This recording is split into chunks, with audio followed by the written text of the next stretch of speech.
Leticia wakes up in a way rather similar to the previous morning. The same haunting dreams, the same physical discomfort, but now with more voices in her head. These voices, in languages she can't understand, make her feel totally overwhelmed. The images are different from the first nightmare, but just as unsettling.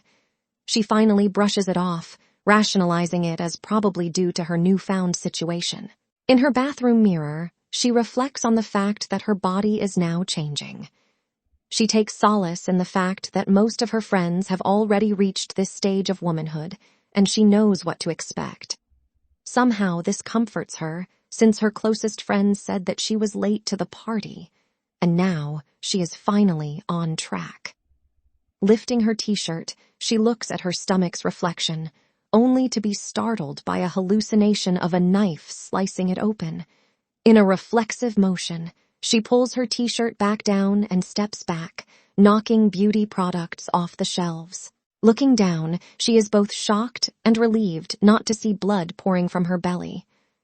Following this ruckus, Sophia knocks softly on the door. "Are you okay in there?" Leticia replies. "Yes, Mom, I just dropped some stuff. I'll be out in a minute." Leticia puts the items back on the shelves, takes a pad, and swiftly completes her morning routine. At breakfast, her parents are nearly done eating by the time she joins them. Her meal awaits her as usual.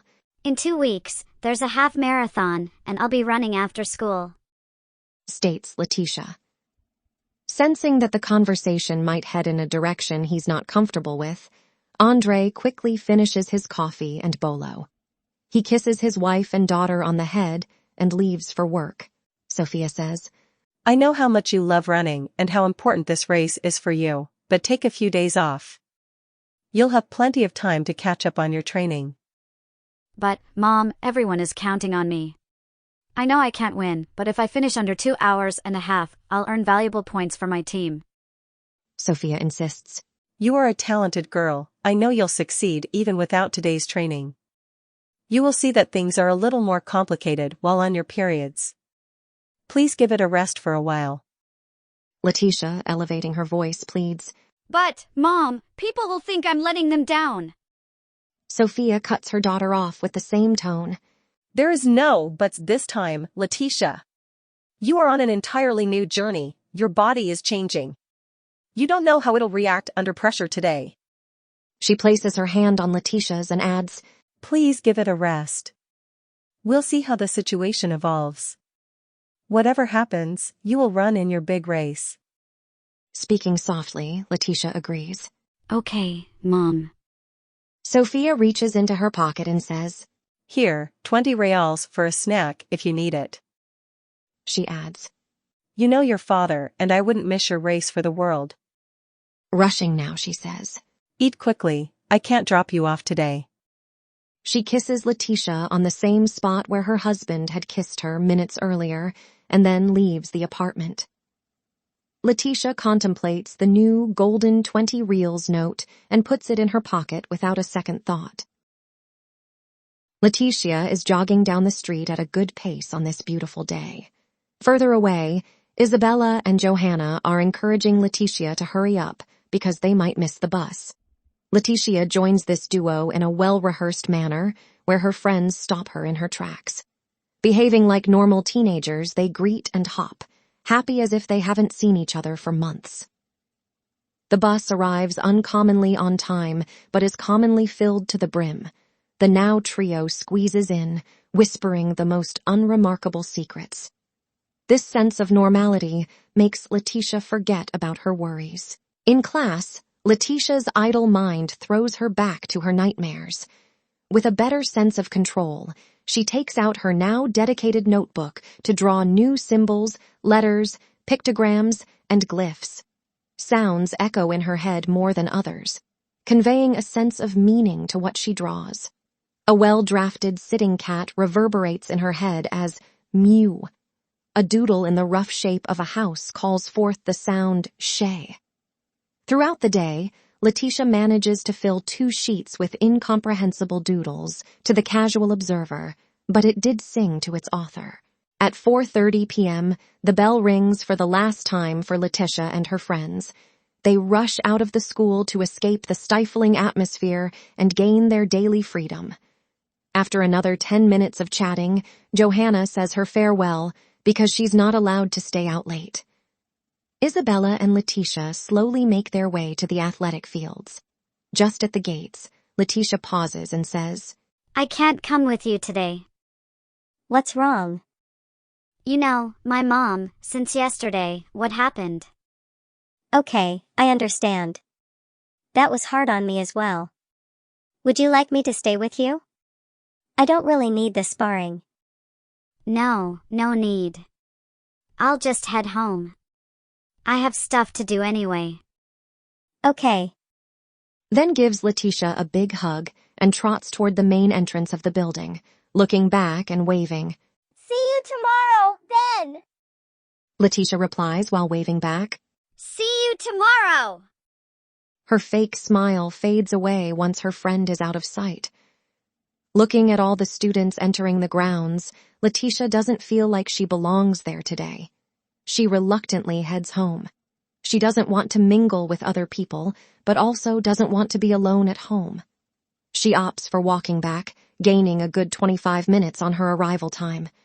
She strolls down the Merchant Street, glancing at what new goodies the world has to offer. Her wandering mind eventually races back to the dreams and the symbols, those hypnotic symbols. She can't shake the feeling that they mean something. Guided by fate, she passes by an internet cafe. Her brain takes 3 seconds to react to the situation, and she turns around to enter. She's no stranger to this place.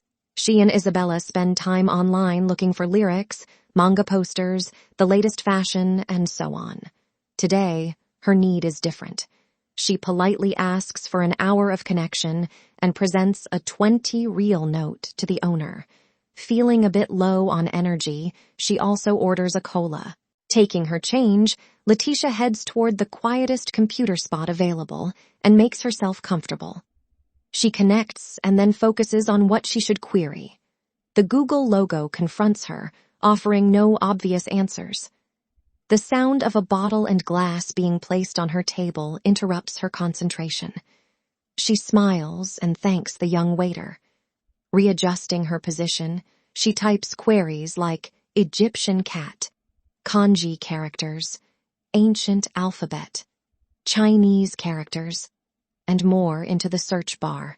The internet spews out an endless amount of information on her small computer screen, with no way to make head and tail of these data, especially if you wish to string them together. Leticia gulps down a glass of fizzy drink.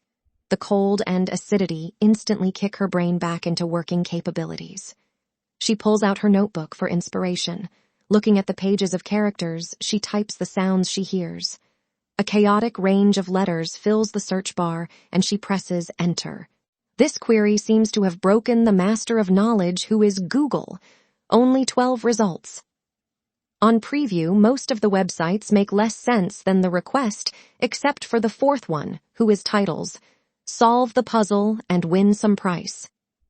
Leticia unconsciously clicks the link. She is lead to the most uninspired web page she has ever seen. White page with a large font title, Solve the Puzzle and Win Some Price. With a couple of Egyptian, Greek, and other black and white symbols she might recognize around the edge of the page. In the middle, a start button, thinking, why not? The first puzzle appears as 2 columns of 10 squares each, separated by a large gap. The column on the left fills with what could best be described as words in various languages, and the column on the right with photos. The first one was a hawk, a daisy, a sheep, some kind of old farming equipment, a rowboat, a mountain, a colorful person dressed to impress with a tall hat, a sack of grains, a rusty knife, and then a pair of white engraved bracelets. The test was obvious. Link the words to the pictures. While the pictures were easy, the 10 languages represented were not. At first, Leticia tries to drag a random word to a random picture, and it doesn't work. She clicks on a word, changing the background color to red, then does the same for a picture. She repeats the sequence 9 times until all squares turn red, making a confirm button appear. Leticia clicks it, and a new page stating that she lost doesn't faze her in the slightest. A 10-second countdown asks her the color of the sky. She quickly responds blue before the timer runs out. The same test with different words and pictures challenges her again. This time, she concentrates on the first symbols, using the cursor as a guide on this Pokemon egg shape, and some voices fill her up. Amidst this cacophony, the sound akab floats above all else. She instinctively clicks on it, then on a landscape at night. The second word is easy to read, equas. She does the same and goes to the horse. This process earns her the key, the armor, the baby, the clouds, the octopus, the wheel, the tree, and the number 7. This effort is rewarded by test number 2. Apparently, those were the right answers. She glosses over this impossible task as if she were just filling out a library form without giving it a second thought. The second puzzle is similar, with 3 columns of 10 squares, totaling 30 words. Repeating the same process, Leticia links the words with the same meaning in each column, forming 10 groups of words from vastly different languages. It's only when she clicks confirm that she realizes she had no idea what she was doing. This realization spooks her. At the time when test number 3 appears 4 boxes of 4x4 squares, each with letters in them, she grabs her notebook, her backpack, and storms out of the establishment without a word. She runs home with the sole wish to be in a familiar and comforting setting.